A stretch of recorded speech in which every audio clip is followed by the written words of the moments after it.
नमस्कार दोस्तों, आपका स्वागत है हमारे YouTube channel learning point with Abhishek में।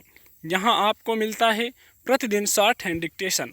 अगर आप हमारे चैनल पर पहली बार आए हैं तो चैनल को सब्सक्राइब कीजिए और बेल आइकन प्रेस कीजिए ताकि आने वाले वीडियो की नोटिफिकेशन आप तक आसानी से पहुँच सके। वीडियो को लाइक कीजिए, अपने दोस्तों को ज़्यादा से ज़्यादा शेयर कीजिए और अंत में हमें कमेंट करके ज़रूर बताइए कि आपको ये डिक्टेशन कैसा लगा। 100 शब्द प्रति मिनट डिक्टेशन स्टार्ट। संयुक्त राष्ट्र महासभा में आतंकवाद की एक सार्वभौमिक परिभाषा को लेकर भारत के संधि संबंधी प्रस्ताव को दक्षिण एशियाई देश नेपाल का समर्थन मिला है।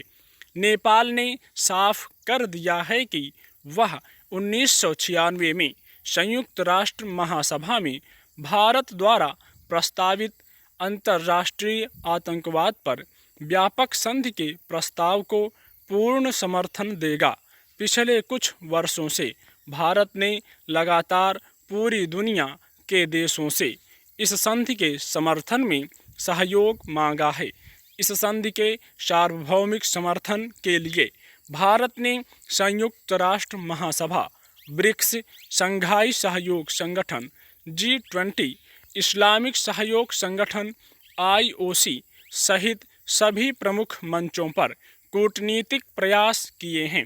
ऐसे में नेपाल जैसा पड़ोसी देश जो हाल में चीन और पाकिस्तान के प्रभाव में दिखा है, से ऐसा समर्थन मिलने की बात इसलिए महत्वपूर्ण है क्योंकि यह राजनीतिक और आर्थिक दोनों रूपों में विभाजित दक्षिण एशियाई देशों में अंतर्राष्ट्रीय आतंकवाद की एक सार्वभौमिक परिभाषा वाले प्रस्ताव के पक्ष में सोचने की दिशा तय कर सकता है।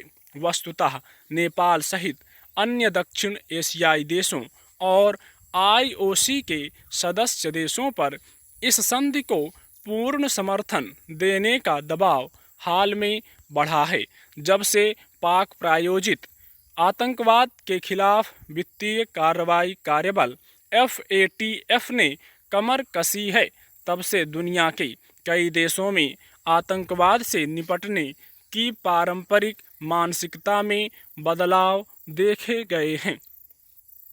नेपाल के इस बदले अंदाज और भारत के समर्थन के कारणों की पड़ताल अमेरिकी विदेश विभाग की पिछले साल नवंबर में जारी report country report on terrorism 2018 से की जानी चाहिए।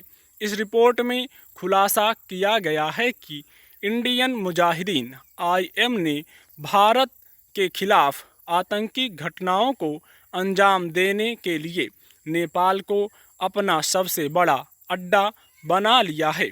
उसने लश्कर-ए-तैयबा, जैश-ए-मोहम्मद और हरकत-उल-जिहादी इस्लामी से भी गठजोड़ कर लिया है।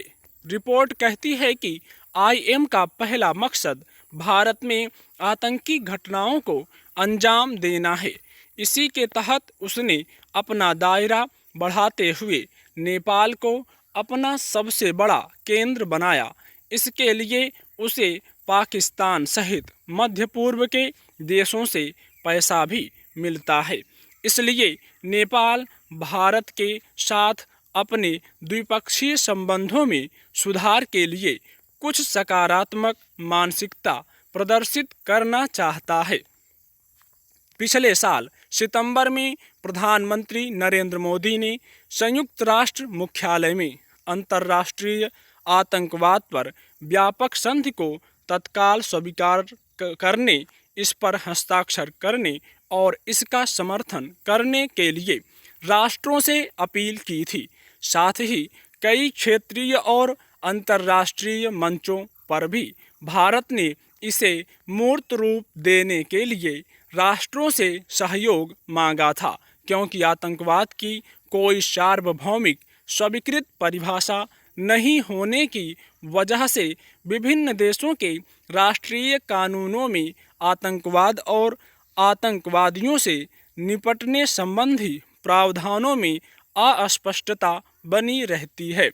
इसीलिए भारत ने वर्ष 1996 में अंतर्राष्ट्रीय आतंकवाद पर व्यापक संधि को अपनाने के लिए संयुक्त राष्ट्र में एक प्रस्ताव रखा था, लेकिन अमेरिका, ओआईसी के सदस्य देशों और कुछ लैटिन अमेरिकी देशों के विरोध और मतभेद के चलते इस प्रस्ताव को अंगीकृत नहीं किया जा सका था। स्टॉप।